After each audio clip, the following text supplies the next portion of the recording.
Kita nih, sama yang tukang mabok, tukang zina, cuman beda pilihan maksiat doang. Iya sih Pak Ustadz, tiap-tiap orang memang memiliki maksiatnya masing-masing.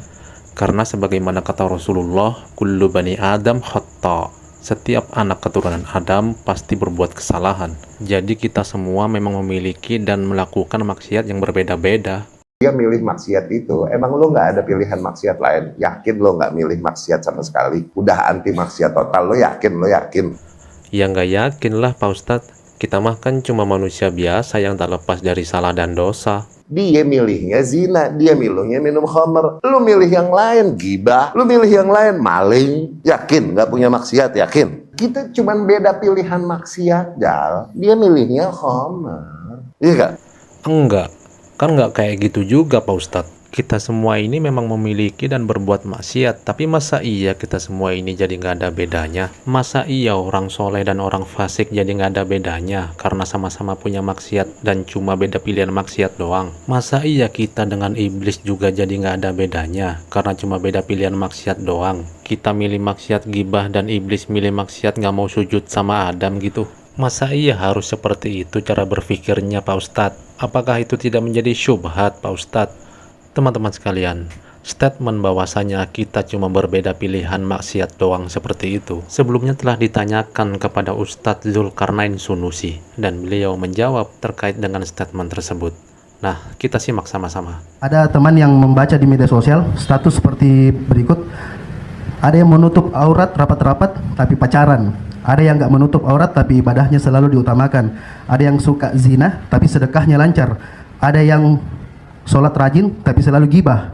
Ada yang jangan merasa paling suci, kita cuman berbeda jalan dalam memilih dosa. Pertanyaannya, bagaimana pendapatnya tentang pernyataan tulisan tersebut? Apakah berbuat dosa adalah sebuah pilihan? Jadi pertama terkait dengan status tadi itu ya, Masya Allah.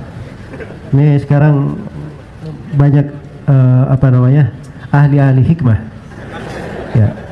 Mau bijaksana, mau bijak sini, mau bijak situ, mau ke sana-sana, mau ke sana sini. Pertama ini kalimat yang disebutkan tadi, ukuran yang dasar di dalam beragama itu harus diketahui ya. Ini juga nasihat untuk semua yang bikin status. Nasihat, menyampaikan nasihat. Seorang itu ketika menyampaikan nasihat, jangan dia membuat orang putus asa dari rahmat Allah. Kemudian jangan dia buat orang bergampangan jatuh di dalam dosa. Itu dua ukuran. Jadi bikinlah sesuatu yang mencocoki syariat. Karena itu fikih. Seorang alim ketika menyampaikan ilmu, dan itu benar ilmu yang lurus, maka dia akan membuat orang bersemangat kepada Allah. Ya. Dan tidak putus asa dari rahmat Allah. Ya, kalau dia menyampaikan sesuatu, tapi dia membuat orang putus asa dari rahmat Allah, itu jalan keliru. Demikian pula kalau dia menyampaikan sesuatu, dan dia buat orang lancang terhadap hal-hal yang diharamkan oleh Allah, itu juga jalan yang keliru. Terus yang kedua, memang betul ya kalau ada orang yang rajin sholat tapi banyak bergibah, nah itu gibah bentuk dosa. Gibah bentuk dosa. Ada orang yang berzina, dia bersedekah, zina adalah dosa, kan begitu? Ya. Ya kalau dia katakan ada semuanya ada dosanya, ya, ada kebaikan ada dosanya, nah itu betul. Tapi kekeliruannya di mana? Kekeliruannya memperbandingkan antara orang-orang yang salih dan orang-orang yang tidak salih. Iya. Karena dalam Al-Quran itu dilarang mempersamakan.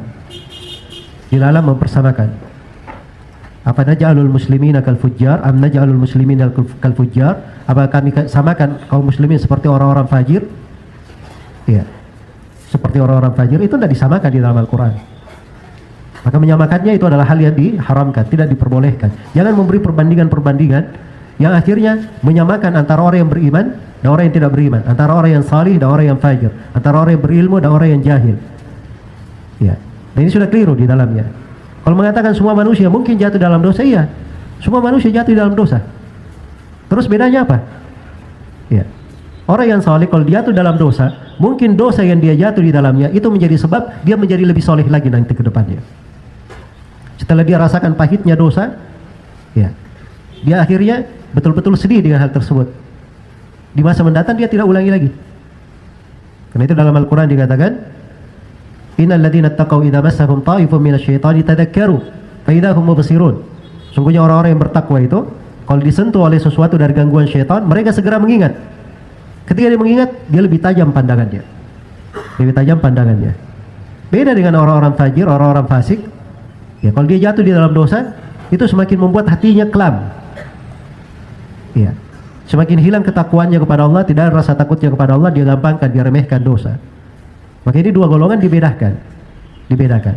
Jelas ya? Jadi kalau dua kaidah ini dipegang, maka insyaallah taala itu adalah solusi yang baik untuk apa yang ditanyakan. Nah, teman-teman sekalian, itulah tadi jawaban dan penjelasan dari Ustadz Dzulkarnain Sunusi. Semoga bisa diambil pelajaran dan bisa bermanfaat.